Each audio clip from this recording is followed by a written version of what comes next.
Hello, welcome to Life in the Pit. My name is David Lane, and it is great to be with you once again. This is a bonus episode. It's actually a video episode, the second one that I've done. So if you're subscribed to our YouTube channel, you'll find it there. And if you're not, the link for this video will be in the show notes. And go ahead and subscribe while you're there. If you just want uh, this podcast in just a slightly different form, um, I'm not yet doing this for the longer numbered episodes that feature guests, but this is kind of a new approach that I'm trying as far as just these short episodes. So I'm getting ready to have a big guest on episode 67. Going to be chatting with him in just a few days, and I'll be dropping teasers about that leading up to the episode, but that'll probably be in a couple of weeks. In the meantime, I had a couple of listener questions, and I thought this would be a good chance to go ahead and answer some of them. And they're related, I think. So I'm going to go ahead and get to the first one. I actually answered this first question about a month ago on Instagram stories. It was asked in an Instagram message, and I did a short Instagram video. But of course, Instagram stories comes and goes in, gone in 24 hours. So maybe you didn't see that. And of course, I'm sure I have new listeners since then, so you definitely would not have seen that. But I think this may relate to some other people. So the question comes from Erin, and she asked, "How worth is it taking work where I don't make any money because I spend on travel and accommodation?" I probably read that badly.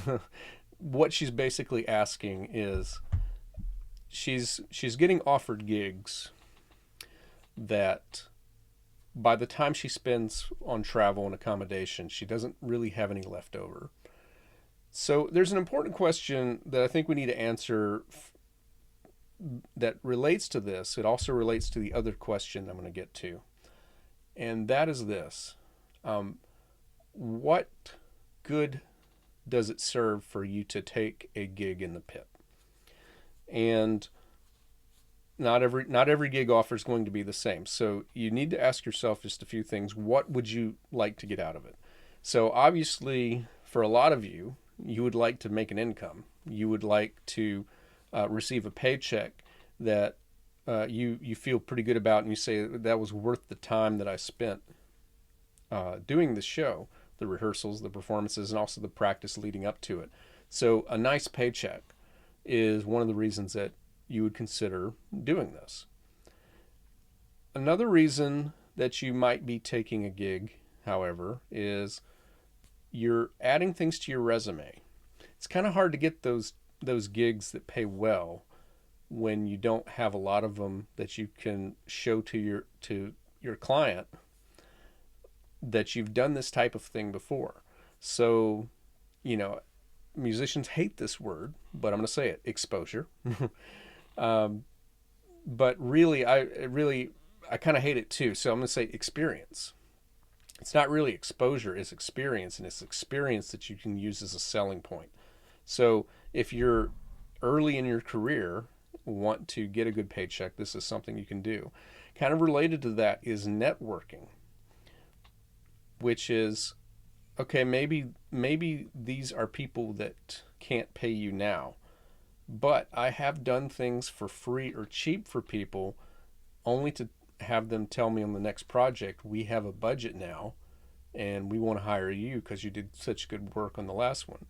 And that actually was for film, that was not for theater, but the same things do apply. If you make a relationship, relationships will get you hired more than an anonymous resume or an unsolicited email.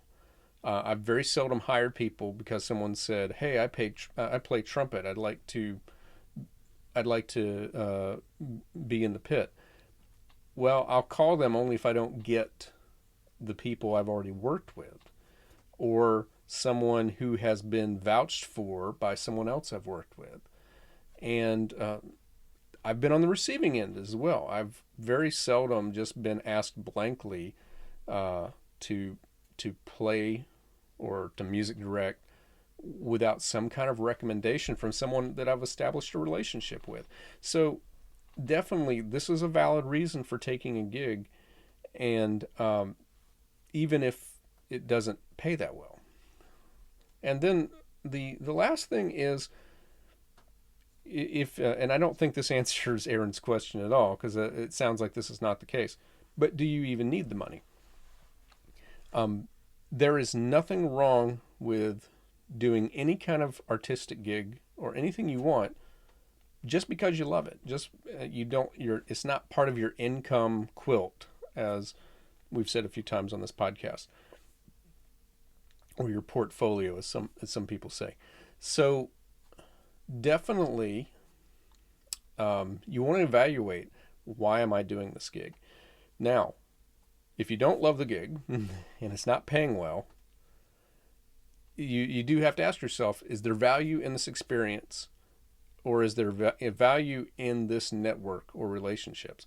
And by the way, I have been offered gigs before where I didn't care for the show, the money didn't pay well, I didn't see these people as ones that I would want to work with. And I mean, it was just strike out, 4 strikes in this case. And sometimes that's the answer. Say no to the gig. But if it meets any of those 4 criteria for you, it's definitely worth taking the gig. At some point, though, you have to decide your priority. If you want to get paid professionally, then you need to, get your experience to the point to where that will help get you some gigs, you have some relationships, and then start pursuing those higher paying gigs and saying no to the ones that are not that lucrative. Okay, this next question is a little longer. That doesn't mean that the answer will be any longer, but this comes from Brad, and I'm going to read this. It's a little lengthy. But by the way, I do want to say to Aaron and Brad, thank you guys for being listeners and for reaching out privately and for allowing me to answer these in the podcasts. So this is from Brad. As I've been doing more and more pit work with high schools, community theater, etc., it's taking time to adjust to my schedule to the pit work hours. My previous job, working at a church, was mostly 9 to 5 during the week, plus Sunday mornings. Now I'm doing a lot of evening rehearsals and evening weekend performances. So it's taking time to figure out things like, when do I take a day off, since I often have to have performances on Friday, Saturday, Sunday. Sometimes it's tempting to try to work 9 to 5 and then do rehearsals in the evening, but that can leave me wiped out. Also, of course, the schedule often changes week to week. I might have a very busy tech week, then 2 weeks with no rehearsal. And little things like meal times have needed some adjustment. Since evening performances tend to happen around dinner time, do I eat early or wait till after? In my personal situation, my workload is about half freelance music stuff, primarily theater right now, and half freelance artwork. I design, build, repair stained glass items. My wife also works a steady 9 to 5 office job. I'm sure that this is a skill that anyone doing freelance music work, or really any entertainment-based work, has to learn. But the answers vary a lot depending on your workload and family situation. But I'm sure that anyone doing work outside of the normal 9 to 5 Monday through Friday has to learn to adapt and figures it as they go along. I'd love to know anything that you've learned over the years and advice you have for keeping a less traditional work schedule. So, Brad, thank you for this question. It's actually, I think if I marked it correctly, this is really about 3 questions. And of course, I don't remember if it's physics or if it's psychology that says that there's no simple answer, or I should say, there's no simple answer to a complex question. So complex questions require complex answers. And this may be bogus, and I just remembered that from a movie or something like that. But I do think that in this case it is true. This is not a simple question. It does not have a simple answer, which is the main reason why I didn't just email this.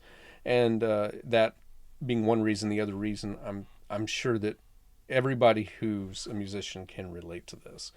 And I particularly relate to this. There's an author that I really like named Jon Acuff, and he has a couple of books, but one of them is called Finish. And in there, he describes having what's called a bomb list or a fail list. In other words, you kind of write down things that you're committed to or you are content with being either mediocre or bad at. So, like in his case, he was saying he's very bad with keeping up with current TV shows. It's just one of those, when it comes to parties or where he has to like have a conversation about that, it's just not going to be something he's going to be good at because he's not willing to take the time and he doesn't have the interest to maintain the hours of watching to keep that up. And I have a bunch of things like that. That's actually pretty similar with me. I think of the Academy Awards that were just presented.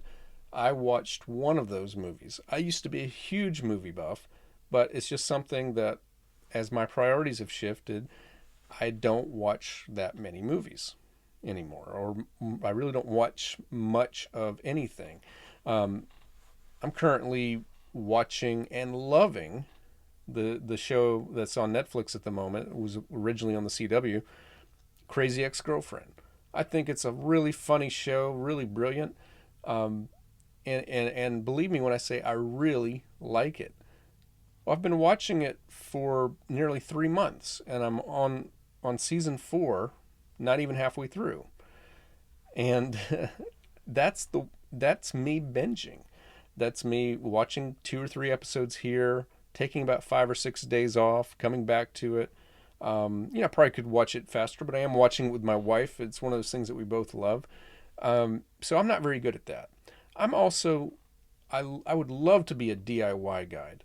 We've got some light switches around here that need repair, and I've got so many friends who are just saying, just cut the breaker and then take a screwdriver and go get yourself a new switch and just add the wires and you'll be good to go. It'll take you about 15 minutes at most.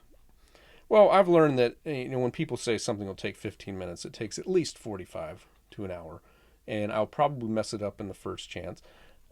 I know that if I practiced, I could do it, but you know what? I've called a guy to come over here and do it for me because it is something I can't afford to do this job, and it's something that I can't take the time to do myself. So I wanted to set up this whole concept because it's very important, especially when I see Brad laying this out. You can't do everything. And this is going to be the case of some of you. Some of you would like to play in the pit, but you can't play in the pit because of the combination of things in your schedule, such as family and such as working in a job. Okay, so the first thing I want to go ahead and address is let's just talk about the issue of family, because I think it would be irresponsible for me to say anything other than this. You will regret it if your family is resenting the time that you spend away from them. So you need to communicate with your family, whether that's just a partner, domestic partner, or whether you have children. And talk to them about your dreams, your goals, and the commitment that requires, and make sure that they are on board with you doing this and how much time it will take. Because you don't want to find out years later how, they didn't say anything, but they felt a certain way. So this is something you have to decide: how much time are you willing to spend away from your family? And are they really okay with that? Or are they just saying that? Be open, have that honest conversation. So this is something that you have to figure out before you can go forward with this. If families that are expecting you to be there a lot away from work, away from a day job, if we're going to call it that, that's going to be a tough situation. And it's going to be, there may be some situations where you do all of the math, you put all this together and you say, I like this, I just can't do it. Now, there's a more nuanced answer to that, and I'll get to that in just a second. Um, I'm just dissecting these questions to make sure that I cover this. So it's taking the time to figure out things like, when do I take a day off? Since I often have performances Friday, Saturday, and Sunday, and that is a good question. First thing I would do is I would see if you can do more at one job or less than another, and like do more on a day and try to get that day off. And I'll go ahead and say I'm struggling with this too. I've taken a list of things that I've done in the last, I don't know, 2 or 3 years to make an income, and it's an absurd 16, 17 item list. And most professional coaches, marketing guys will tell you, not marketing guys, but, business coaches, that you should be striving for 2, 3, or 4 things, not 16, 17 things. And I'll just go ahead and I'll just share that there's like a big dichotomy with me right now, and I've wrestled with this over the years. Do I do more with teaching or do I do more with theater? And I've thought about over the years I should probably do less with teaching so I could do more with theater. But really, over the past 2 years, I have reversed that stance. I really think, and going forward, I'm probably going to be doing more with teaching and far less with theater, at least as it comes to being a music director. It's one thing to program a keyboard, rent a program file for a keyboard, and come in for a tech week and the shows, and just kind of leave all the stuff there, and adjust my schedule for those weeks.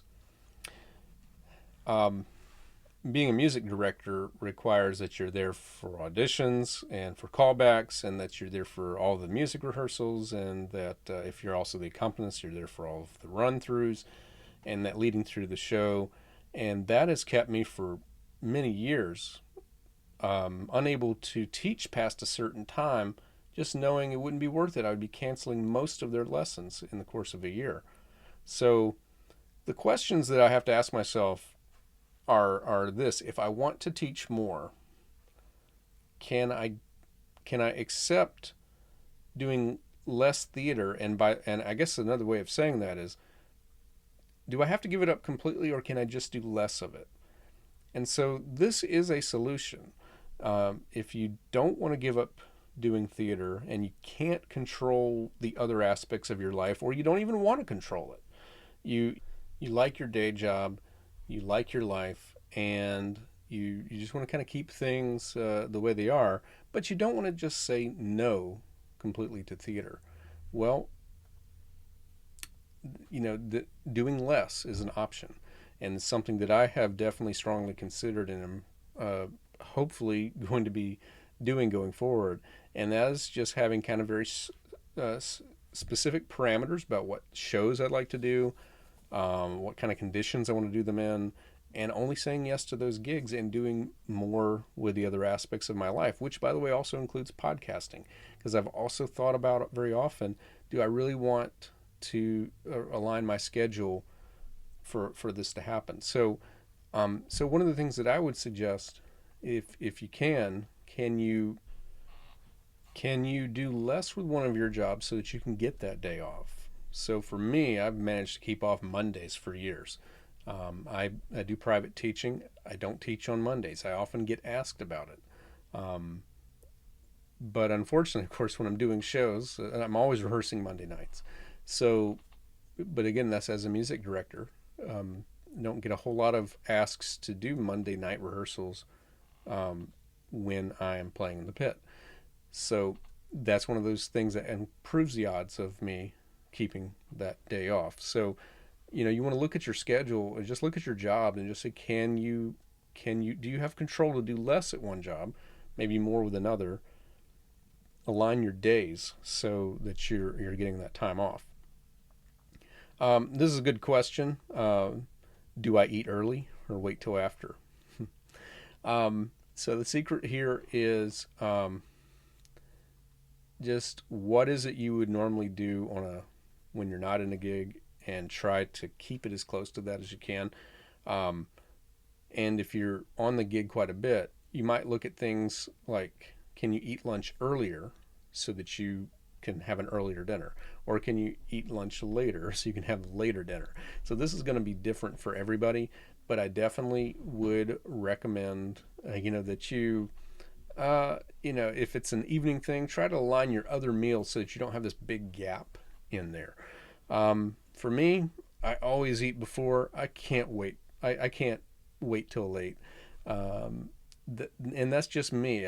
Seems like most people I know don't eat right before a gig, but that's in the evening. But for me, I would rather have that early dinner and just like not even think about that. I don't want to get to intermission of a show and think about how hungry I am. So that's me.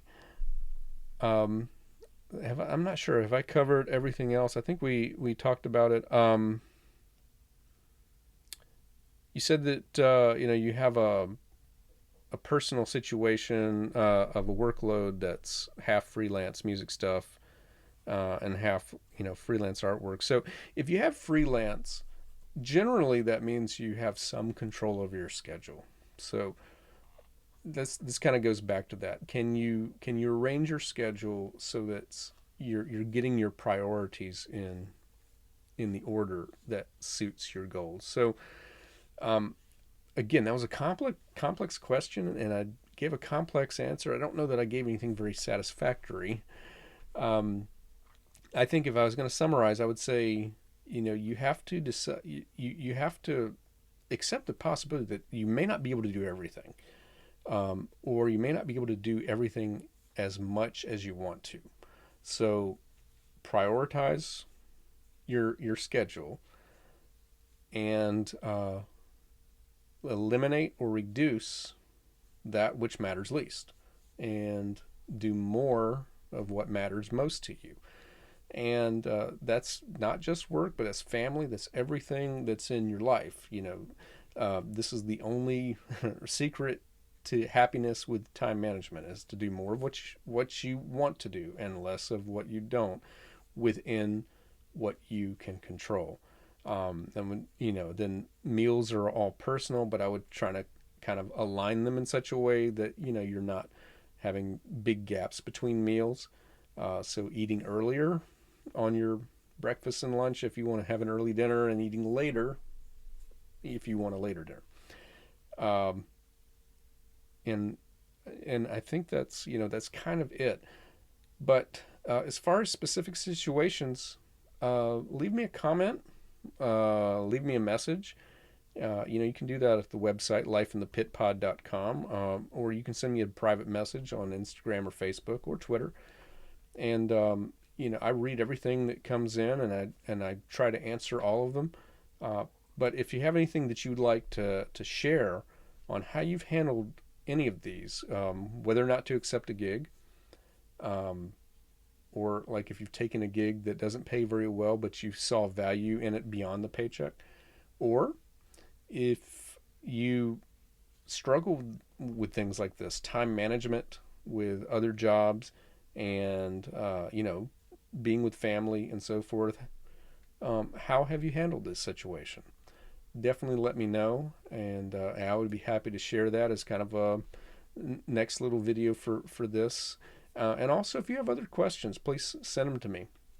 If it's not a real short, simple answer that I can just send back, it's definitely content that I can share on here. And again, hopefully this was beneficial. So this episode was not as short as I thought, but just like me trying to do housework, it never is. So anyways, thank you for checking this in. And my video recording app crashed on me no fewer than 5 times in this recording, which tells me that my goal of looking for a new computer is down the road, down in the very near future, is a good idea. So hopefully this isn't too awkwardly edited. I was hoping to do this in a single take, but it's more like 6 or 7 takes. So anyway, thank you. Please be sure to subscribe to wherever you get your podcasts, and leave us a like and a rating and a review if you haven't done so already. And be sure to follow us on Life in the Pit Pod on Instagram, Facebook, and Twitter. And we look forward to being back with you in just a couple of weeks.